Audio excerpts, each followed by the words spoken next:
వాళ్ళు చెప్పారు. ఇప్పుడు ఒక మాట, ముఖ్యమంత్రి ఒక సభలో మాట్లాడుతూ చొక్కా చేతులు మడతబెట్టే సమయం వచ్చింది.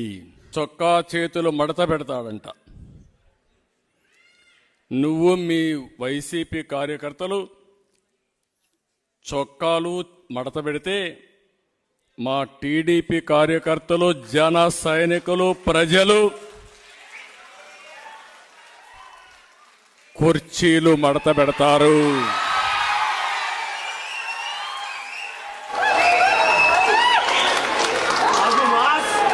మళ్ళీ చెబుతున్నా,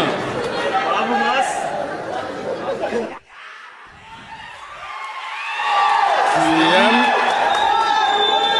ఈరోజు సభలో మాట్లాడుతూ చొక్కా చేతులు మడత పెట్టే సమయం వచ్చింది. నువ్వు మీ వైసీపీ కార్యకర్తలు చొక్కాలు మడత పెడితే మా టీడీపీ కార్యకర్తలు, జన సైనికులు, ప్రజలు కుర్చీలు మడత పెడతారు.